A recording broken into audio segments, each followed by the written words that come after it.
जय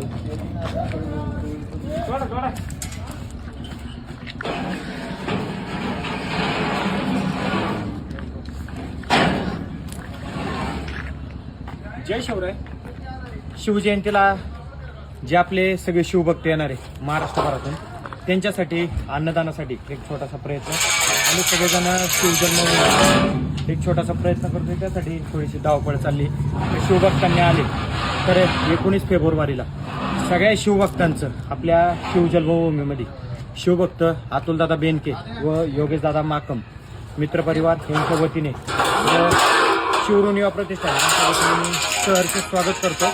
तर आले तर नक्की आपण जे अन्नदान ठेवले त्याला भेट द्या.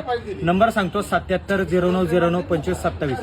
याच्यावर आपण संपर्क करू शकता. आपल्या शिवजन्मभूमीत म्हणजे जिथं छत्रपती शिवरायांचा जन्म झाला अखंड हिंदुस्थानातून त्या ठिकाणी लोक 19 तारखेला दर्शनाला येणार आहेत. तर आमचे मित्र आहेत भावेश शेट या ना. तर भावेश शेट डोंगरे म्हणजे विद्या डेकोरेटर्स हे आपल्या प्रत्येक शिवकार्याच्या पाठीशी खंबीरपणे उभे असतात.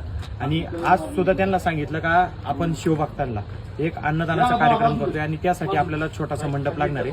तर भाऊंनी सांगितलं काय मटेरियल लागेल एकही रुपये न घेता भाऊंनी सगळं मंडपाचं सामान आपल्या बेघर बांधवांसाठी दिलं. तर भावेश शेठचंही मी मनापासून धन्यवाद देतो. आणि आपल्या बेघर बांधवांचे जेवढे कार्यक्रम होतात म्हणजे तिथं गणपती असू द्या, नवरात्र असू द्या किंवा दहीहंडी असू द्या, तर सगळा कार्यक्रमाचा म्हणजे जे मंडपाचा खर्च असेल ते भावेश शेठ करत असतात. आणि कुठे नाव नसतं, फक्त विद्या डेकोरेटर्स म्हणजे आपल्या नारेगावातलं एक नावाजलेलं एक मंडपाचं कार्यक्रम आहे आणि त्याच्या माध्यमातून ते आपली सेवा करत असतात. तर सगळ्या शिवभक्तांचं मी आपल्या सगळ्या शिवजन्मभूमीच्या लोकांकडून सगळ्या शिवभक्तांचं सहर्ष स्वागत करतो. आणि शिवभक्त अतुल शेठ बेनके व भावेशदादा डोंगरे, योगेशदादा माकम मित्र परिवार यांच्या वतीने सहर्ष स्वागत करतो. आणि आले तर आपल्या अन्नदानाचा छोटासाच कार्यक्रम आहे, त्याला नक्की भेट द्या. जय हिंद, जय महाराष्ट्र, जय जिजाऊ, जय शिवराय, जय संभाजीराजे.